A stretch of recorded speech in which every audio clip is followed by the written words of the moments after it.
Nous voici maintenant rendus à la dernière étape qui concerne les styles de texte, c'est-à-dire les styles que vous allez appliquer à vos titres dans votre travail, ainsi que la table des matières.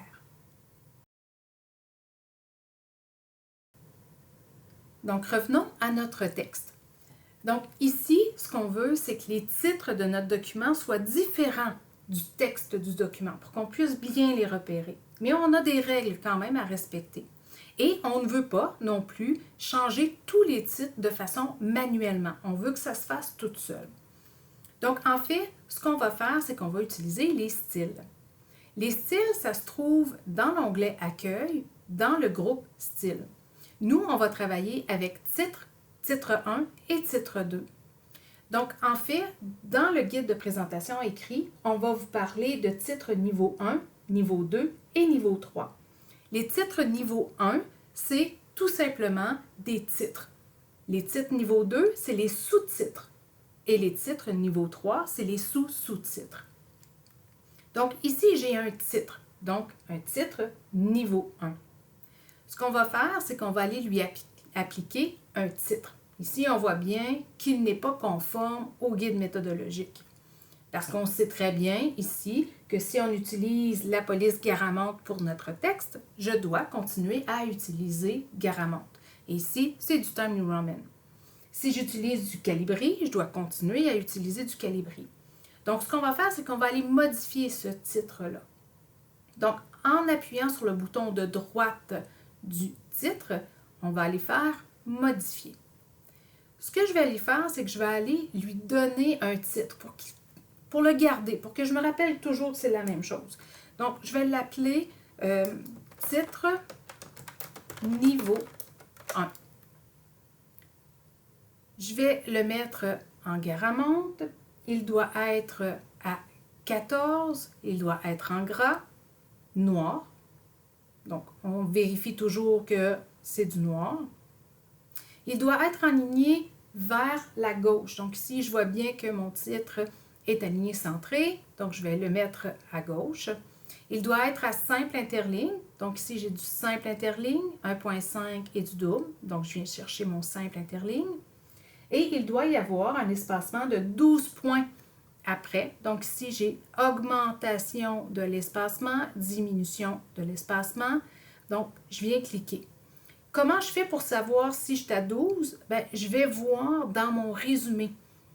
Donc, dans mon résumé, je vois bien que je suis avec la police Garamond. J'ai bien du 14 pour la police. Il est en gras. Je vois ici que j'ai du 12 avant et après. Je dois aussi avoir la majuscule. Donc, si ce n'est pas déjà en majuscule, vous devez aller dans Format Police et vous devez venir ici cocher majuscule. Juste ici, vous avez ajouté à la galerie des styles. Ça veut dire ça que ça va être ajouté dans les styles ici, le nouveau style que vous venez de créer. Est-ce que vous voulez que ce soit uniquement dans ce document ou tous les documents basés sur ce modèle à partir de maintenant? Donc oui, on aime ça. Et on fait OK. Donc on voit que notre texte vient de se changer. L'avantage du style, c'est que je viens sur mes autres pages, je sélectionne mon titre et je vais aller mettre mon nouveau titre. Donc si je vois titre niveau 1, donc je viens de lui mettre. Je m'en vais sur mon autre page, j'ai un autre titre, je viens sélectionner titre niveau 1. Titre niveau 1. Vous voyez la rapidité avec laquelle je suis en train de faire les choses. Donc, ça devient très rapide. Ici, j'ai un sous-titre. Donc, c'est un titre niveau 2. Donc, à ce moment-là, je vais encore lui donner un titre. Je vais le modifier. Je vais l'appeler titre niveau 2. Je vais toujours le garder en Garamond parce que c'est ma police. Je vais le mettre à 12 points. En gras. Aligné vers la gauche. Je vérifie qu'il est bien automatique. À simple interligne. Et là, je veux avoir un 6 points. Il est déjà là. Donc, si j'ai à l'augmenter, je viens l'augmenter. Si j'ai à le diminuer, je vais le diminuer. Dans le guide de présentation d'un travail écrit, on me demande aussi de le numéroter.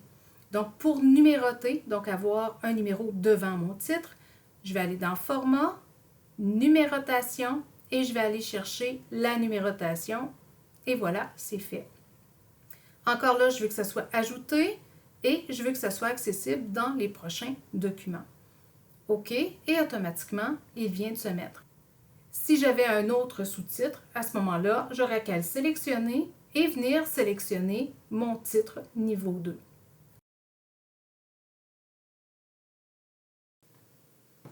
Maintenant que nos styles sont appliqués, ce qu'on va faire, c'est qu'on va ajouter une page pour notre table des matières.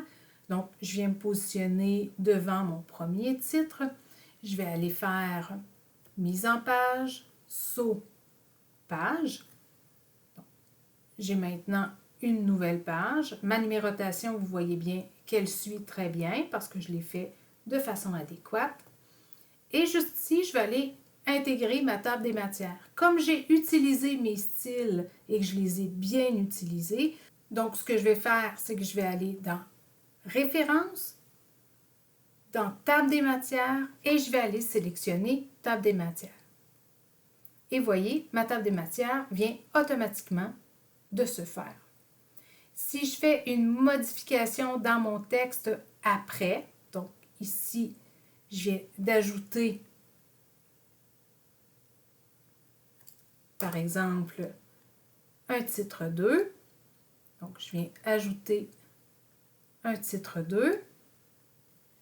Bien, lorsque je vais être dans ma table des matières, je fais mon bouton de droite et je vais faire mettre à jour et automatiquement, il me demande est-ce que je vais mettre à jour uniquement les numéros de page ou toute la table. Donc, je viens d'ajouter un élément, donc ça va être toute la table. Et automatiquement, mon niveau, mon deuxième sous-titre vient de s'ajouter dans ma page. Une dernière petite chose pour vous faciliter la vie. Si vos enseignants vous demandent une version PDF de votre travail, donc voici comment construire un PDF avec votre traitement de texte. Donc, vous avez tout simplement à faire Fichier, Imprimer. Vous sélectionnez l'imprimante en version PDF Creator et vous imprimez, ça va vous faire un PDF. Si vous n'avez pas l'impression PDF, ce que vous faites, c'est que vous faites Fichier, Enregistrer sous. Vous allez sélectionner un endroit pour l'enregistrer, mais le type, vous allez sélectionner PDF et automatiquement, votre document va se transformer en version PDF.